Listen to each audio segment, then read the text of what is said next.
Hi friends, welcome back to my channel. ఈ స్టోరీకి writer SNMR Sridhar గారండి. శ్రీధర్ గారి అన్ని స్టోరీస్ కి కాపీరైట్స్ వర్తిస్తాయి. ఆయన పర్మిషన్ లేకుండా యూట్యూబ్ లోనే కాదు మరే ఇతర సోషల్ మీడియా నెట్వర్క్ లో కూడా ఆయన స్టోరీస్ ని అప్లోడ్ చేయడానికి వీల్లేదు. దయచేసి అలా చేయకండి ఫ్రెండ్స్. అలా చేస్తే లీగల్ గా చాలా ప్రాబ్లమ్స్ ఫేస్ చేయాల్సి వస్తుంది.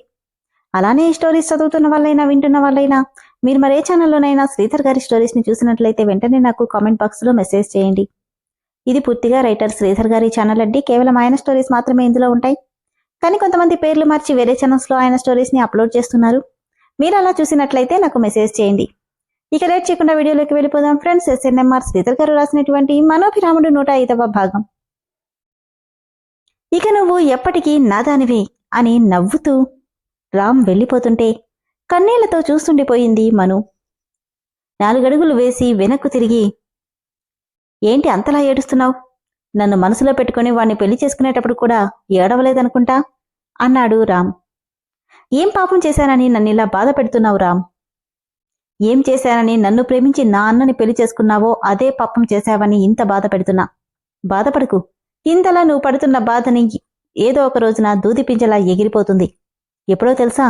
నువ్వు నాతో వచ్చేసినప్పుడు అని నవ్వుతూ వెళ్తుంటే, బావా బావా ఇంకా ఎంతసేపు అని గట్టిగా అరుస్తున్న యశు గొంతుకు ఇదొకటి నా ప్రాణానికి అనుకుని, వస్తా, ఇక నీ విషయంలో నాకు ప్రాబ్లం లేదు.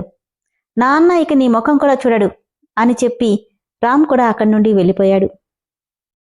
ఏయ్, చెవికొస్తున్న మేకల ఎందుకే అలా అరుస్తావు అని వచ్చి రాగానే కోపంగా అరుస్తున్నాడు రామ్ అరుస్తున్న యశుని. నాకు కాలేజ్కి టైం అవుతుంది బావా, నువ్వు డ్రాప్ చేయాలి కదా. వస్తున్నా కదా అంటూ తన పక్కన కూర్చోగానే కార్ స్టార్ట్ అయింది. బావా, అక్కతో ఏం మాట్లాడుతున్నావు? ఏదోలే, నీకెందుకు, నోరు మూసుకుని కూర్చో. ఎందుకు బావా ఎప్పుడు అంత చిర్రుబుట్టులాడుతావు? నేనేమన్నానని? ల్యాప్టాప్లో ఏదో వర్క్ చేసుకుంటున్నాడు తప్ప ఒక్క మాట కూడా పలకలేదు రామ్.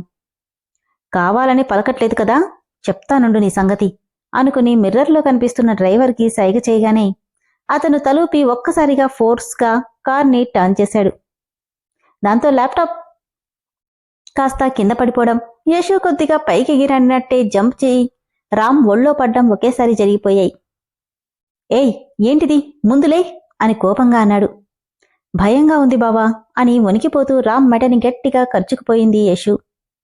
తన శరీరానికి రాసుకుంటున్న తన పరువాల తాకిడికి ఉక్కిరిబిక్కురవుతూ, ఓ గాడ్, ఏంటిది అనుకుంటూ కళ్ళు మూసుకుని తనని దూరం జరుపుతుంటే, ప్లీజ్ బావా వదలకు అంటూ మరింత గట్టిగా హత్తుకుపోయింది యశు. యశు ప్లీజ్ అంటూ దూరం జరిపి, ఏంటిది, ఏం చేస్తున్నావో తెలుస్తుందా నీకు అని అడిగాడు.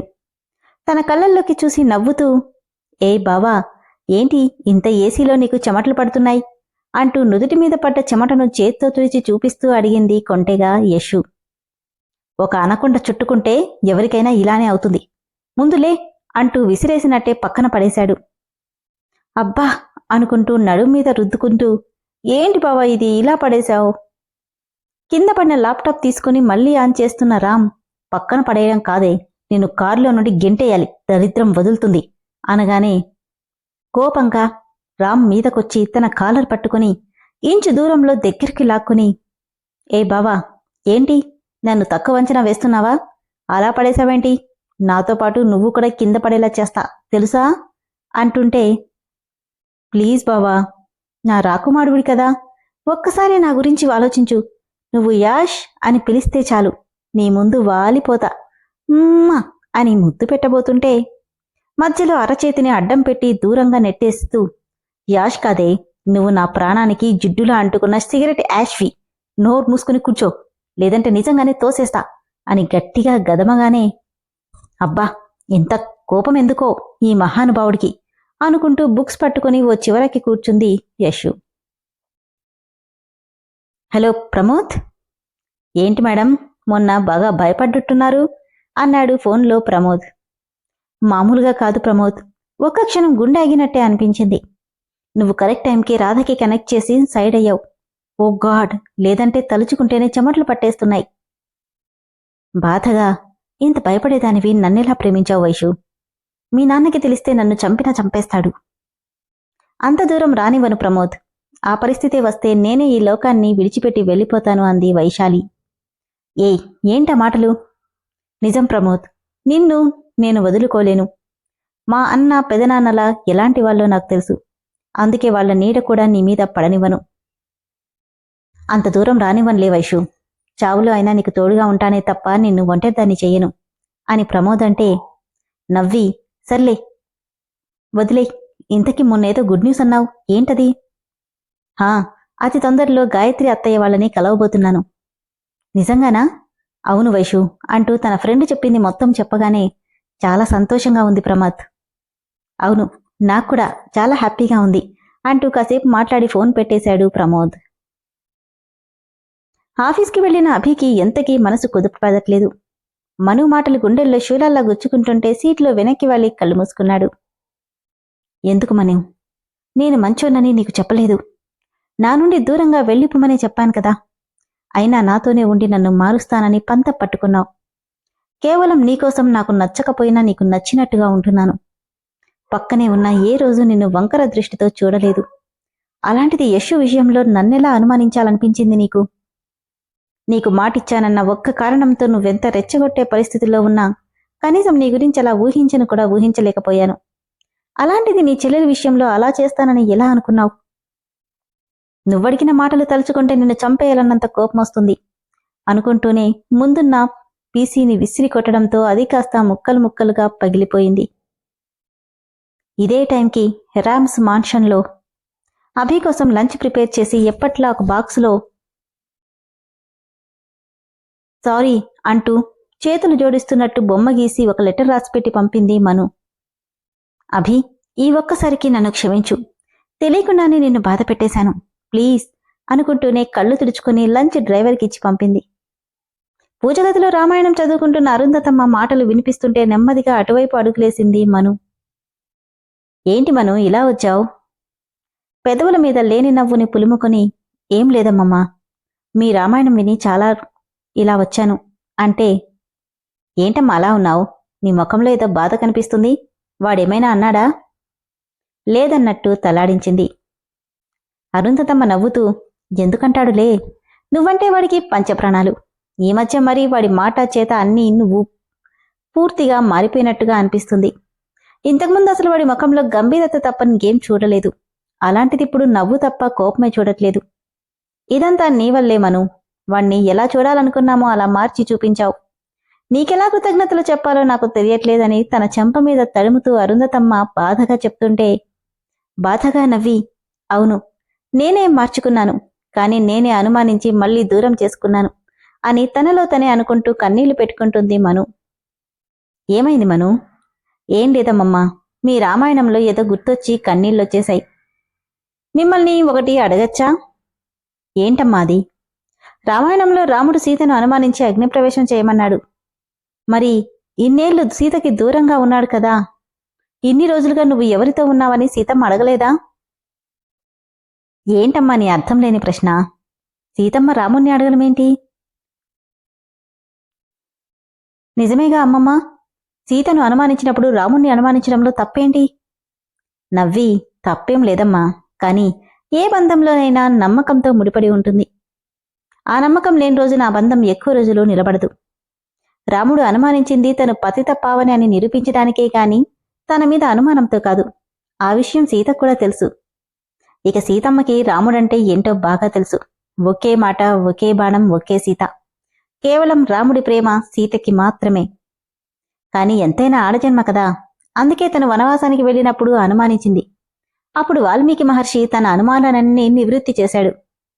అలా కాకుండా ఇద్దరు ఒకరినొకరు అనుమానించుకుని ఉండుంటే రామాయణం ఇంత గొప్ప కావ్యం అయ్యుండేది కాదు. ఎవరిదాకో ఎందుకు, నీ అత్తమామలు తీసుకో. రాఘవ అంటే ఏంటో మీనాక్షికి తెలుసు. మంచో చెడో సమస్య ఏదైనా రాఘవుడికి ఏ విషయం చెప్పుంటే వాళ్ల కథ అర్థాంతరంగా ముగిసేదే కాదు.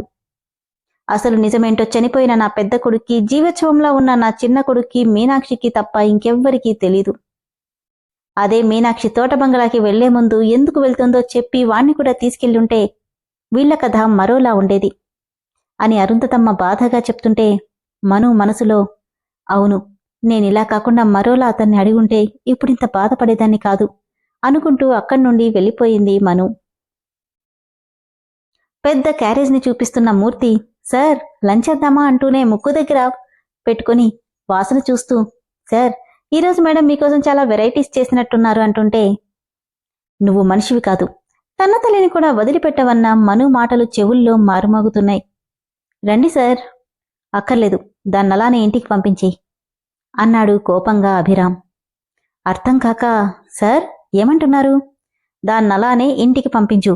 కానీ sir, do what I say అని గట్టిగా గర్జించటంతో ఉలిక్కిపడి ఓకే సార్ అంటూ వెళ్ళిపోయాడు మూర్తి. క్యారేజ్ పంపించిన అరగంటకే తిరిగొచ్చిన క్యారేజ్ని చూసి మను కళ్ళు వర్షిస్తున్నాయి. అరే మను, అదేంటి బాక్స్ తెచ్చేశాడు డ్రైవర్? ఏం లేదమ్మమ్మా, ఆయనేదో పని మీద వెళ్ళాడంట. అలాగా, సర్లే నువ్వు వెళ్ళి భోంచెయ్యని చెప్పి వెళ్ళిపోయింది అరుంధతమ్మ. మనసాకాక బాక్స్ ఓ పక్కన పడేసి అభికి కాల్ చేసింది. రింగ్ అవుతున్న మొబైల్లో నెంబర్ చూసి లిఫ్ట్ చేయకుండా తన పని తను చేసుకుంటున్నాడు అభిరామ్. ఎన్నిసార్లు చేసినా తను లిఫ్ట్ చేయకపోవడంతో మెసేజ్ చేసింది. నోటిఫికేషన్ సౌండ్ తెలుస్తున్నా అవి ఎవరు పంపుంటారో అర్థమై వాటిని కనీసం ఓపెన్ కూడా చేయలేదు అభి. ఇక విసుగొచ్చి ఫోన్ పక్కన పడేసి ఏడుస్తూ కూర్చుంది మను. అక్క, బావేంటి ఈరోజింకా రాలేదు? రోజు ఈ టైంకే వచ్చేస్తాడు కదా. ఏమో తెలీదు. పైగా ఈరోజు మార్నింగ్ కూడా కొత్తగా బిహేవ్ చేశాడు. ఏమైంది? మీ మధ్య ఏమైనా గొడవ అని అడిగింది యశ్షు. అదేం లేదులే, వర్క్ ప్రెజర్ అంతే. అలాగా, అయితే పర్లేదులే. అలా కాకుండా ఇంకేదైనా అయితే నాకు చెప్పు, నేను బావతో మాట్లాడతా అంటూ అమాయకంగా అడుగుతున్న యశ్షు మాటలకు తెలియకుండానే కన్నీళ్ళొస్తుంటే, అదెందుకులే, నువ్వెళ్ళి పడుకో. అప్పుడే పడుకుంటే ఎలా? నేను చదువుకోవాలని చెప్పి లా లలలా లా అని హమ్ చేసుకుంటూ వెళ్ళింది యశు. వెళ్తున్న తన వైపే చూస్తూ, నిన్ను చిన్నప్పటి నుండి చూస్తూనేనానే. నువ్వెలా నా జీవితంలోకి వస్తావని ఆలోచించానో నాకే తెలియట్లేదు. అల్లరి తప్ప ఇలాంటి తప్పుడు ఆలోచనలు కూడా నీకెప్పుడూ రావు. అలాంటిది నువ్వెలా నా కాపురంలో చిచ్చు పెడతావని అనుకున్నానో. ఛ, ఏం చేస్తే ఆయన మనసుకైన గాయానికి మందెలా వేయాలో కూడా తెలియట్లేదు అనుకుంటూ అభి కోసం ఎదురు చూస్తుంటే, టైం గడుస్తున్న అభి మాత్రం ఇంటికి రానే లేదు. ఏంటిది, అతనింకా ఇంటికి రాలేదు అనుకుంటూ డోర్ దగ్గరే నిలబడి చూస్తుంది. ఏంటి, నీ మొగుడి కోసం చూస్తున్నావా మను అన్న రామ్ గొంతుకు తల తిప్పి చూసింది. గోడకు ఆనుకుని తన వైపే చూస్తున్న రామ్ని అసహ్యంగా చూసి తల తిప్పుకుంది మను. నిన్నే మను అడిగేది, మా అన్నయ్య కోసమా చూస్తున్నావు? తెలిసి ఎందుకు అడగడం? నాకు తెలిసి వాడి రోజు రాకపోవచ్చు. ఎందుకు? ఏమో, నాకనిపిస్తుంది వాడికి మళ్ళీ పాత అలవాట్లకు వెళ్ళాడేమో. ఎందుకంటే ఆడదాని స్పర్శ లేకుండా ఒక్కరోజు కూడా ఉండలేడు. అలాంటిది దాదాపు నెల రోజుల పైనుండి మడికట్టుకున్నాడు కదా. ఇప్పుడు గాలి మళ్ళుంటుంది, అందుకే వెళ్ళుంటాడు. లేదు, ఆయనెప్పటికీ మాట తప్పడు అని పంతంగా అంది మను. అబ్బో, అంతలేదు. అక్కడుంది అభిరామకృష్ణుడు. ఈపాటికి ఏ గోపికల దగ్గర ఉండుంటాడు. కాబట్టి టైం వేస్ట్ చేయకుండా పోయి పడుకో అని చెప్పి వెళ్ళిపోయాడు. ఏంటి, నిజంగానే ఆయన మళ్ళీ ఆ అలవాట్ల జోలికి వెళ్ళుంటాడా అనుకోగానే కళ్ళల్లో నీళ్లొచ్చేశాయి మనుకి. ఫాస్ట్గా అభి ఫోన్కి కాల్ చేసింది. ఎన్నిసార్లు చేసినా మొబైల్ స్విచ్ ఆఫ్ అనే వస్తుంది. మూర్తికి కాల్ చేసేంతలో అభి కార్ మాన్షన్లోకి వచ్చి ఆగింది. తనే పరిస్థితుల్లో వస్తాడు అనుకుంటూ చూస్తున్న మనుకి కోట్ భుజం మీద వేసుకుని నార్మల్గానే వస్తున్న అభిని చూడగానే ప్రాణం లేచినచ్చినట్టు అనిపించింది.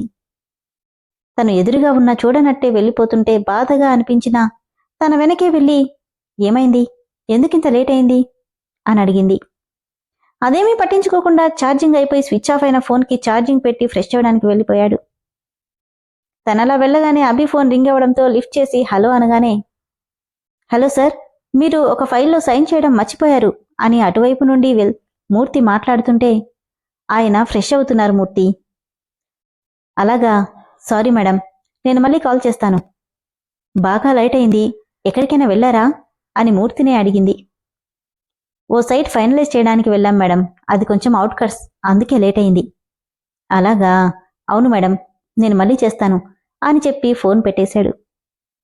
ఇందాక రామ్ మాటలు గుర్తొచ్చి, నీ మాటలు జీవితంలో నమ్ముతాననుకోకు రామ్, ఇంకెప్పుడు ఆయన్ను అనుమానించడమనేది జరగదు అని గట్టిగా అనుకుంది మను. డ్రెస్సింగ్ టేబుల్ ముందు నిలబడి హెయిర్ కామ్ చేసుకుంటున్న అభి దగ్గరికొచ్చి, ప్లీజ్ అభి, నాతో ఇలా మాట్లాడకుండా ఉండకు, ఐఎమ్ సారీ అభి అంటున్నా అదేమీ పట్టించుకోకుండా బెడ్ ఎక్కి ఆనుకుని మాక్బుక్ ఓపెన్ చేశాడు. భోంచేయవా? నిన్నే అభి అడిగేది, భోంచేయవా? పోని పాలేమైనా తీసుకురానా? కోపంగా, నాతో మాట్లాడవా ఇంకా? ఏడుస్తూ, నిన్నే అభి అడిగేది, నాతో మాట్లాడవా అని అడిగింది, ఎంతకీ అతను పలక్కపోవడంతో. అయినా కూడా నుండి ఎటువంటి రెస్పాన్స్ రాలేదు.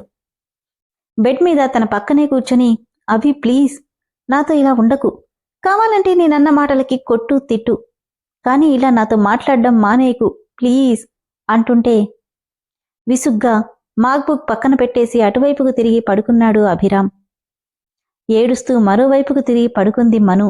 కాని రోజు తన గుండెల మీద పడుకుని అలవాటైపోవడంతో కనీసం కళ్ళు కూడా మూతలు పడ్డం లేదు మనుకి.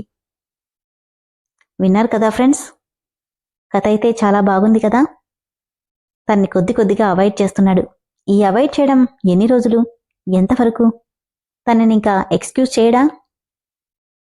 చూద్దాం రేపటి ఎపిసోడ్స్లో అభిని ఎక్స్క్యూజ్ చేయడం కోసం మను ఏం చేస్తుందో.